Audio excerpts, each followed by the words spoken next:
बहुत ही इंटरेस्टिंग खबर है। खबर यह है कि हाफिजाबाद के अंदर मरियम नवाज साहबा का जो मेरिट है हुकूमत का, उसे टॉयलेट की नजर कर दिया गया, लैट्रीन बैतुल खला की नजर कर दिया गया। पूरी पंजाब हुकूमत इस वक्त उस लैट्रीन के चक्कर में है, उस बैतुल खला के चक्कर में है। फिर बैतुल खला के ऊपर टैक्स भी लगाया गया। अभी हम बजट की बात कर रहे थे, आपको मजाक लग रहा होगा, वो भी आपको बताते हैं। लेकिन जो पहले हाफिजाबाद का वाकया है वो आपको बता दें। हाफिजाबाद के अंदर एक अजीब वाकया हुआ। वाकया ये हुआ कि मियां शाहिद भट्टी हाफिजाबाद से एक MP हैं, नून लीग के फॉर्म 47 के।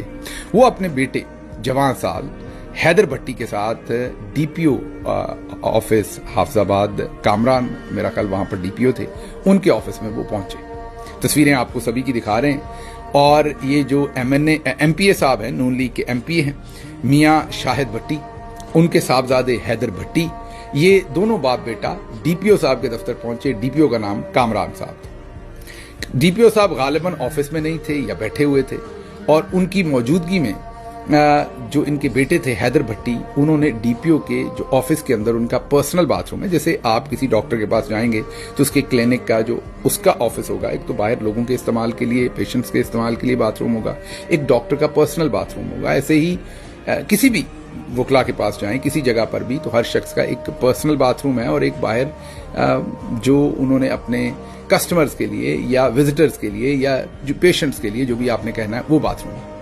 तो DPO के भी ऑफिस के बाहर जाहिर है बाथरूम था, और एक DPO के कमरे के अंदर DPO का पर्सनल बाथरूम था। तो ये जो हैदर भट्टी थे, इन्होंने बगैर उनसे पूछे, इजाजत लिए, बात किए, उठ के बाथरूम में चले गए। DPO ने इसके ऊपर एतराज उठाया कि आप मेरी इजाजत के बगैर मेरे पर्सनल बाथरूम में क्यों गए हैं। बात बनती भी है बाथरूम के अंदर, जाहिर है कोई बंदे की प्राइवेट कपड़े हो सकते हैं, कोई और चीज हो सकती है, हू नोज़।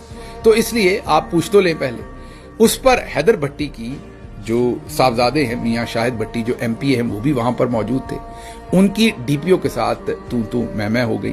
बात जो है वो काफी ज्यादा लड़ाई तक पहुंच गई वहां पर, या तकरार पर पहुंच गई, जिस पर DPO ने उन्हें कहा कि गेट आउट, मेरे ऑफिस से दफा हो जाए आप, और उन्हें वहां से भेज दिया। अच्छा, ये गेट आउट वगैरह DPO ना कहते तो बेहतर था, लेकिन बहरहाल उन्होंने कह दिया। वहां से अब निकल के तो उन्होंने राब्ता किया।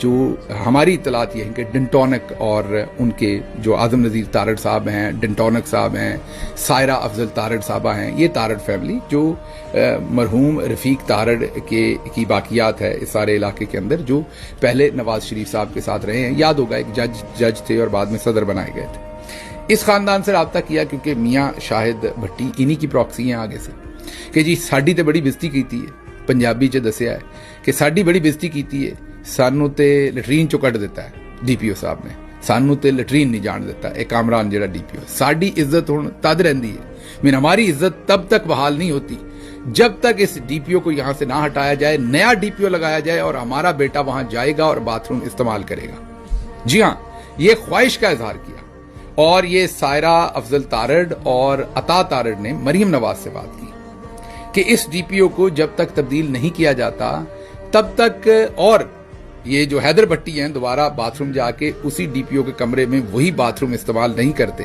तो हमारी इज्जत नहीं बचती। इज्जत अब बाथरूम और लेट्रीन पर आ गई। MPA साहब की और बेटे की और नून लीग की, बल्कि मरियम नवाज की पूरी हुकूमत अब अगर तो बैतुल खला इस्तेमाल कर सकेगी तो इज्जत बचेगी, वरना नहीं। वरना वो वाली इज्जत जो है वो DPO कामरान ने लूट ली।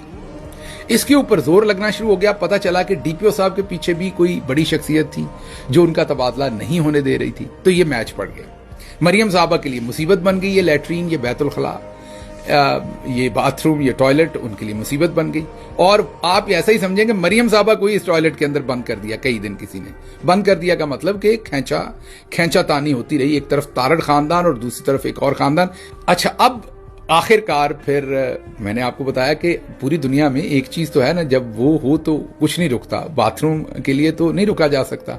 तो अब हैदर को तो बाथरूम करना था, और बाथरूम भी मीन लैट्रीन भी DPO की इस्तेमाल करनी थी, इज्जत तभी बचनी थी। आखिरकार मरियम नवाज ने अपना सारा, वो जो पिछले दिनों कह रही थी कि मैं सारे फैसले मेरिट पर करती हूं, इसके अलावा कुछ नहीं करती, वो उन्होंने आखिरकार सारा काम जो है वो टॉयलेट में बहा दिया। टॉयलेट में बहा दिया मतलब पूरा मरियम नवाज की जो गवर्नेंस का झूठा बयानिया था वो उस टॉयलेट के अंदर बह गया।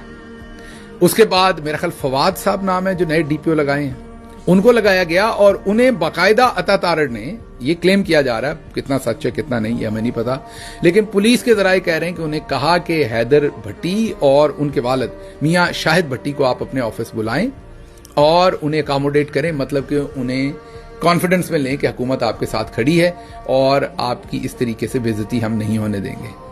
और जाहिर है ये भी कहा होगा शायद या नहीं, ये मुझे नहीं पता कि उन्हें बाथरूम भी यूज करने दें। उसके बाद नए डीपीओ जो हैं उन्होंने चार्ज लिया है और वो दफ्तर गए हैं जहां पर इनवाइट कर लिया गया। अभी तक पता नहीं वो गए हैं कि नहीं, उन्होंने बाथरूम इस्तेमाल कर लिया कि नहीं। मेरे ख्याल में तो फीफा वर्ल्ड कप को छोड़ देना चाहिए। अगली दफा जब हैदर भट्टी, पंजाबी में से घिघे करना कहते हैं, जब वो घिघे करने जाए बाथरूम में, तो मेरा तो ख्याल है कि लाइव, मैं ये नहीं कह रहा बाथरूम के अंदर कैमरा लगाएं, बहुत बुरे लगेंगे हैदर भट्टी ये करते हुए टॉयलेट में।